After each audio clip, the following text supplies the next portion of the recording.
Shalom. This week we are reading Parashat Vayeitzei, beginning in 28th chapter of Sefer Bereshit, the book of Genesis, and verse 10. And we're learning all about the patriarch Yaakov. Yaakov Avinu, Jacob, our forefather.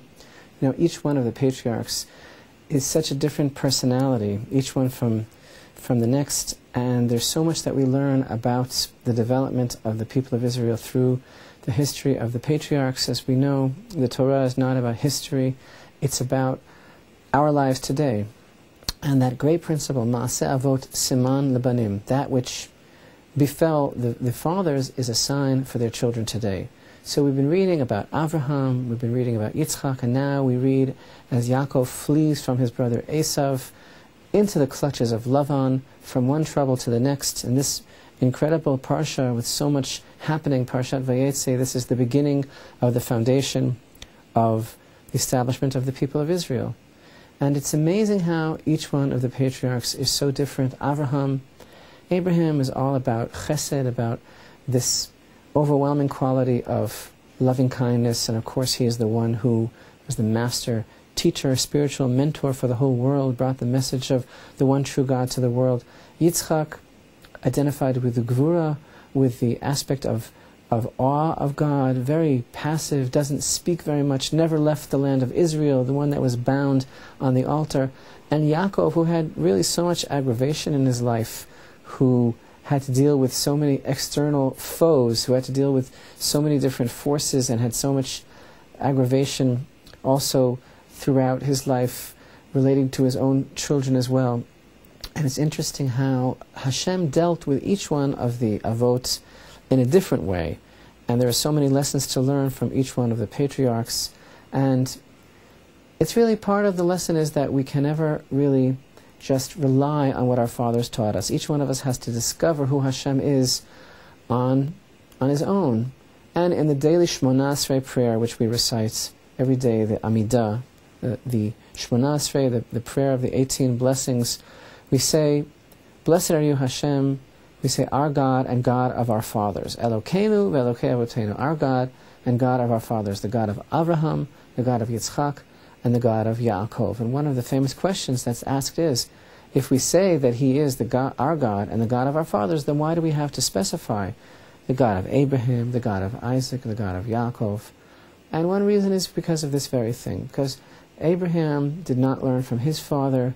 Yitzchak did not rely only on what he received as a legacy, as a tradition from Avraham. Yaakov did not rely on his conception for godliness only on what he learned from Yitzchak. He is our God and the God of our fathers, but he was an individual God. He was different for Avraham, for Yitzchak, or Yaakov, because the experience of being with Hashem and learning about Hashem and living a life dedicated to God is experiential. It's not something that can only be handed down. So, but even so, we find that there is a connection, a thread between all of the patriarchs. So Yaakov, in this week's Torah portion, comes to the Temple Mount. This is universally understood from the very beginning of the portion, that he comes to this place, and this is where Hashem arranged that he should lie down, in the very place of the Holy Temple, the very place where Avraham had bound his father Yitzchak, and there he sees the vision of the ladder. And so the Midrash tells us that he came there, and based on the verse that we find here in chapter 28, verse 11, how he took from the stones of the place, and he placed them under his head.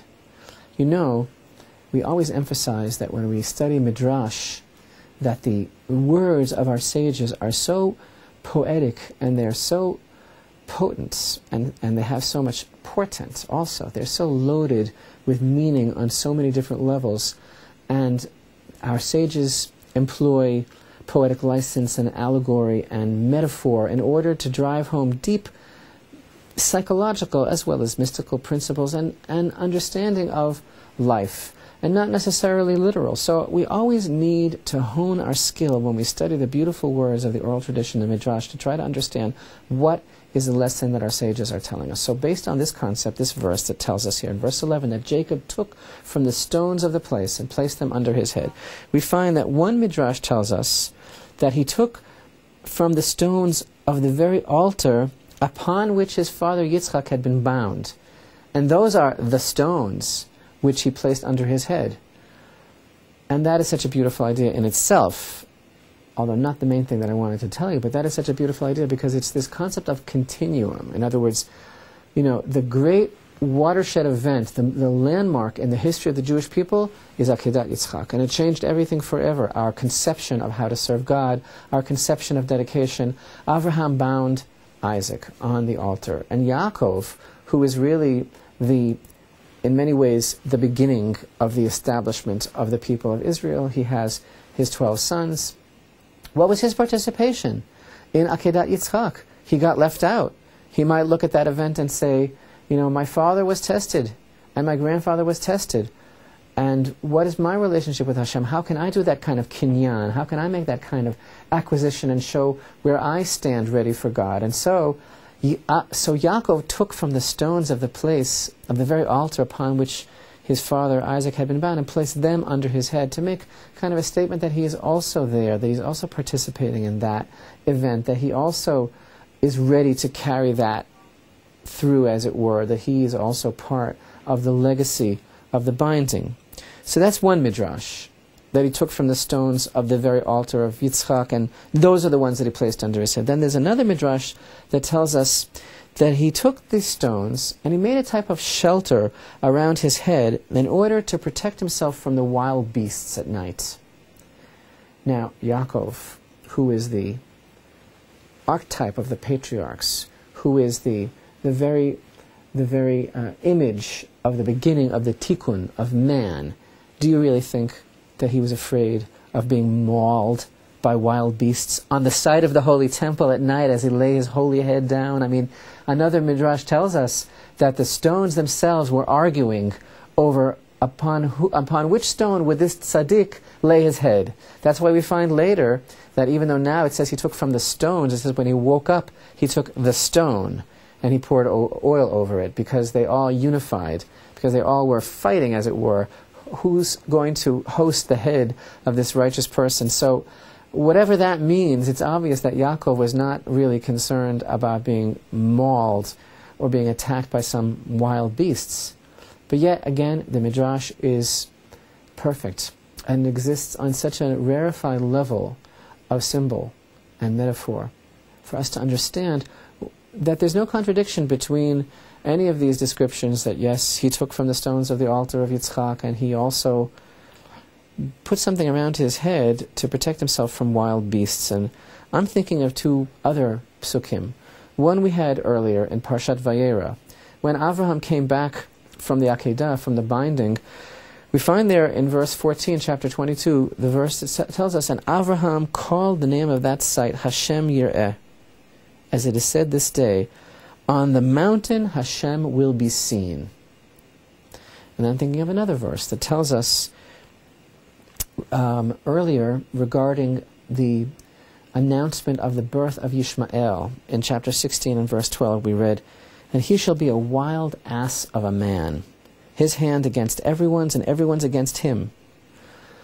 And when Avraham saw into the future, coming back from the Akedah, and dealing with the whole dichotomy of his two sons, his identity as Avraham, the father of the Jewish people, and his identity as he was in a previous life as Avram, who was the father of Ishmael, he looked into the future and he said, whoever rules this mountain is going to show the world how Hashem is seen, and how Hashem is to truly be worshipped, and how his name is to be made one. And those who are basically serving God here in this place, the place where I bound my son Isaac, are going to be proving that Hashem can be seen. This is all going to play out in the future on this place. In the mountain, Hashem will be seen. And so Yishmael, who is called a wild animal of a man, a wild ass of a man, and this in 1612, that prophecy in our time, we see how true that is. And Yaakov laying his head on the place of the altar, on the place of the holy temple, taking the stones from the altar upon which his father Yitzchak had been bound. And in the Quran it says that Yishmael was bound. He took the stones upon which his own father Yitzchak had been bound And he established his continuum and his legacy and the hallmark of the tradition of the Jewish people, placed them under his head, and also as a protection against wild beasts, but not the lions and tigers and bears of the Wizard of Oz. That's not who he was worried about mauling him. He did that for protection against the wild beast of a man, who is Yishmael, because Avraham prophesies that in this place Hashem will be seen. And Yaakov again realized that the conflict on this very place, is going to be between his children and between the children of Yishmael. And this experience of Yaakov's is yet another link in the prophetic future of the destiny of this place. Hashem Yireh, in this mountain, Hashem will be seen, and the world will see what true fear and reverence and awe of God is, dependent on those who are serving God in this place.